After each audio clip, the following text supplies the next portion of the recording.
So what's so special about you? This sometimes comes to mind when we're evaluating our own art, and it's a good question, right? And the answer to what's so special about you is, of course, everything.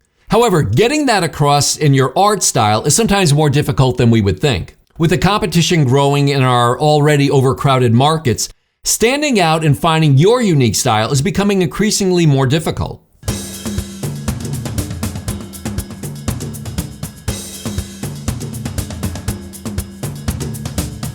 Finding your unique style is said to be a lifelong adventure, a journey marked by self-discovery, experimentation, and the unwavering pursuit of creative authenticity. But let's be honest, who's got time for a journey? Well, the news is there is no shortcut. And I know there's certain videos out there telling you how to create great art in seconds or work 2 hours a day in an artistic side hustle. But for the purposes of this video, it's not where we want to be. There are very few overnight sensations. And if we really want to cultivate this personal style, it's going to take some work and time. I've gone through this myself, exposed to so many influences, techniques, and inspirations that were available to me, from classic painters to TikTok speed sculptures. It's all there. But through introspection, study, and continual experimentation, I've come to realize that defining my personal style isn't just about creating art.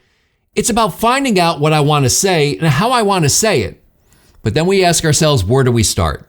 And for every artist's journey, I think it begins with introspection, a deep dive into yourself to find the themes, emotions, and experiences that fuel your creative fire.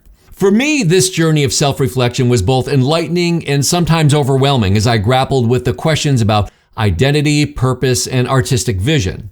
At first, as I think many of us do, I led with my attraction to style, things that visually spoke to me and my aesthetic. And that's not a bad place to start. But there has to be something more that sustains our interest. And as I look deeper into my thoughts and feelings, I began to uncover inspiration that would gradually, over time, shape my work. Studying the works of master artists from different eras and genres provided me with invaluable insight into the world of artistic expression in all mediums. But it wasn't until I embraced experimentation wholeheartedly that I began to find my artistic footing.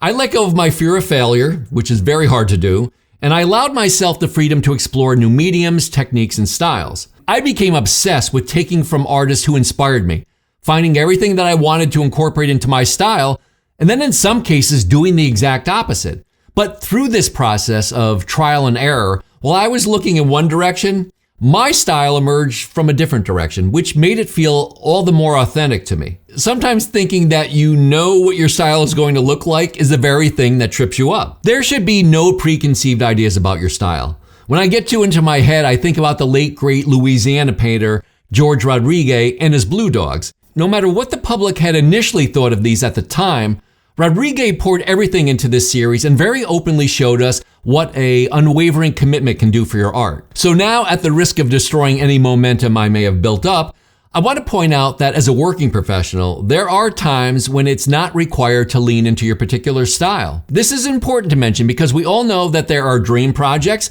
and then there's projects that help the health of your business and maybe not your portfolio. This means that when you're working for, let's say, an art director with a very specific direction, your personal style may not be what's required. And in these instances, we have to capitalize on other areas of our talents, like our technical and communication skills. And it's good for all of us to remember that these are also a part of our style. So that aside, perhaps the most profound realization that I had through this process is that personal style isn't just about technique or subject matter, it's about authenticity. Just like George Rodriguez's Blue Dogs, it's about having the courage to embrace our true selves, flaws and all, and infuse our art with who we are as individuals. And in a world run by trends and fads that change weekly, authenticity is really what drives the whole thing. Now, don't get me wrong, I'm a huge fan of craftsmanship. There's nothing like an artist who's mastered their style. But I take originality and authenticity over technical skill every time. Of course, these two aren't mutually exclusive, but in the end, I think we're attracted to new ideas first. So before I go, I hope that you give your search for artistic style your all. Enjoy every bit of it. And I know that people say to celebrate the highs and the lows, the triumphs and the failures, which, if we're being honest, seems a bit much, right? We're not going to celebrate our failures per se, but we can certainly feel them and let them go. And just as Picasso had his blue, rose, and cubism periods, just to name a few, When you think you've hit your style, you're just starting again. So I want to leave you with the words of Orson Welles, who said to create your own visual style. Let it be unique for yourself, yet identifiable for others. Thanks very much for watching. See you in the next video. Bye.